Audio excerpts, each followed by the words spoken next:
नमस्कार। आपके ख़ास कार्यक्रम ख़ास मुलाकात में आज हमारे साथ मौजूद हैं लालू विचार मंच के राष्ट्रीय प्रधान महासचिव इनामुल हक साहब। हम इनसे बात करेंगे और जानेंगे कि जो सरकार की योजनाएं हैं क्या ज़मीनी स्तर पर चल रही है या कहीं कुछ गड़बड़ झाला है। सारी मुद्दों पर हम बात करेंगे। सबसे पहले बहुत बहुत स्वागत है आपका। आपका भी स्वागत है और हम इस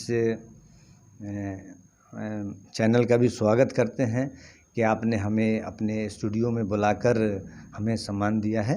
धन्यवाद आपका और हमारी जनताओं का। सबसे पहला मेरा सवाल होगा कि बिहार में जो शराबबंदी लागू है, मुख्यमंत्री की यह महत्वाकांक्षी सोच थी कि शराब बंद करके और लोगों को मुख्य धारा से जोड़ा जाए, इसको कितना सही मानते हैं?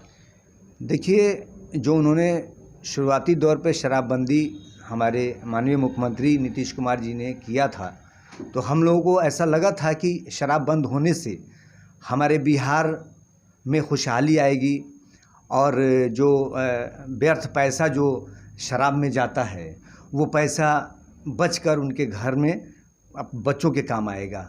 मगर हमें ऐसा लगता है कि ये बंदी से शराब की चाहत और बढ़ती जा रही है और पता चल रहा है कि वो एक मज़दूर व्यक्ति 300 कमाता था तो पहले 50 रुपये की शराब पीता था, अब है कि वो 300 की 300 शराब पी जाता है, क्योंकि शराब आज की डेट में ब्लैक में मिल रही है। जैसा नीतीश कुमार ने कहा था कि शराब को पूर्ण रूप से बंद कर दिया जाएगा, मगर ऐसा नहीं है। हर जगह शराब बिक रहा है और हमें तो ऐसा लग रहा है कि कहीं ना कहीं प्रशासन का भी इसमें बहुत बड़ा हाथ है।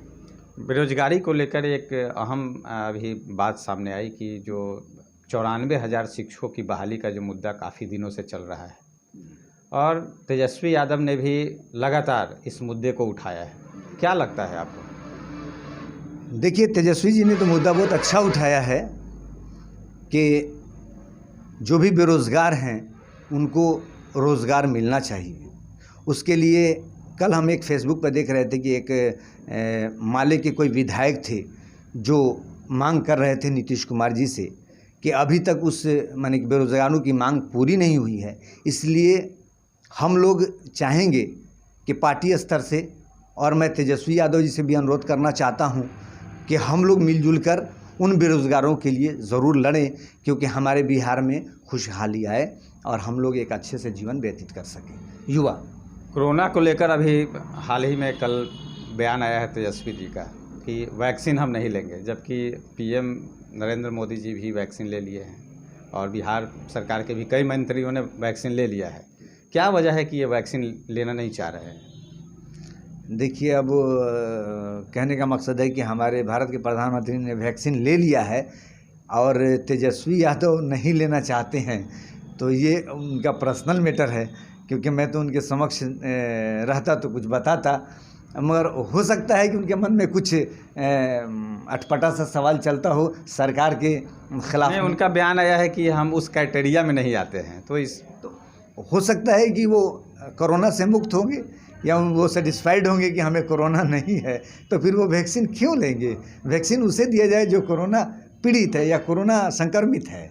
और हमें तो ऐसा नहीं लग रहा है कि कोरोना है। जब इलेक्शन था तब तो कोरोना ख़त्म हो चुका था, और आज जब इलेक्शन और सबको अपनी अपनी सत्ता मिल गई तो सब जगह लोग कह रहे हैं कि कोरोना आ गया, किसी को जेल में नहीं मिलने दिया जा रहा है क्योंकि कोरोना संक्रमित ना हो जाए कैदी। पर ऐसा नहीं है, मिलने की प्रावधान जो है संविधान में है। ठीक है, जो अपराधी किया वो जेल में है, मगर जो उसके रिश्तेदार हैं वो तो अपराधी नहीं है, उन्हें मिलने की अनुमति देनी चाहिए जिलाधिकारी महोदय जी मुजफ्फरपुर को। अभी बिहार में देखा जा रहा है कि हाल ही के दिनों में कई जगहों पर हत्याएं की घटना बढ़ गया है, लगातार हत्या हो रही है। तो इसमें कहीं ना कहीं सरकार की कमी मान रहे हैं या कुछ और? देखिए, इसमें सरकार की तो बहुत बड़ी कमी है। अगर सरकार चाह लेती तो कहीं एक तिनका भी नहीं हिल सकता है, और प्रशासन चाह लेगी तो कहीं कोई अपराधी अपराध नहीं कर सकता है।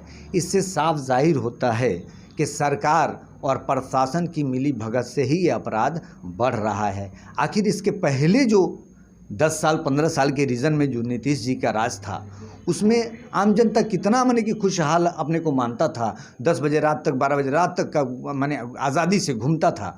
मगर इस टर्म की जो सरकार बनी है नीतीश जी की, ये हमें नहीं लगता कि सक्सेसफुल है और आए दिनों अपराध होता जा रहा है। जैसे सीतामढ़ी में 58 घंटा में 13 हत्याएँ हुई, तो इन सब हत्याएं नहीं होनी चाहिए और अभी से भी शासन और प्रशासन को अपना सुधार करना चाहिए कि आम जनता सुरक्षित और अच्छे से अपने परिवार के साथ रहे। पंचायतों में अभी सबसे महत्वाकांक्षी योजना जो चल रही है नल जल, सोच तो बहुत बढ़िया था नल जल का, क्योंकि जो गांव में जो लोग रह रहे हैं उसको स्वच्छ पेयजल मिल सके, लेकिन वह कितना अभी के समय में कितना सही उसको मान रहे हैं, धरातल पर उतर कर सामने आ रहा है या नहीं आ रहा है? देखिए, धरातल पे तो हमें ऐसा नहीं लग रहा है कि वो नल जल योजना जो है सक्सेसफुल है। जितना पैसा आवंटित किया गया है हर पंचायत में, हर वार्ड में, उस स्तर से ज़मीनी माने ग्रास रूट से अगर जिलाधिकारी महोदय अगर उसका खोजबीन करें तो हमें लगता है कि उसमें जो है वही ठेकेदारी वाला काम हुआ है। और अभी भी हमारे शुभंकरपुर में 15 नंबर वार्ड में हम लोग हैं, तो पानी तो कभी देता है कभी नहीं देता है, तो हमें ऐसा नहीं लगता है कि जनरल माने कि वो सफल योजना है। जी, आप इन दिनों देख रहे हैं कि लगातार दुर्घटनाएं सड़क में बढ़ गई है जी, तो उस पर कैसे रोक लगाया जाए, इसके लिए कुछ थीम है आपके दिमाग में कुछ? जी हाँ, मेरे पास थीम है उसका। अगर यातायात प्रशासन जो है अगर कड़ी ताकीद से रोड में देख रेख करे तो हमें ऐसा नहीं लगता है कि एक्सीडेंट होगा। बहुत सारे 18 साल के लड़के हैं जिनके पास ड्राइविंग लाइसेंस नहीं है। अभी मैं गाड़ी से आ रहा था पकड़ी, वो ऐसे गाड़ी चलाता है जैसे लगता है कि वो वैशाली सुपरफास्ट से भी ज़्यादा और राजधानी से भी सुपरफास्ट है। तो इसका मतलब है कि उसका ड्राइविंग लाइसेंस आप चेक नहीं कर रहे हैं, प्रशासन उदासीन है, यातायात उदासीन है।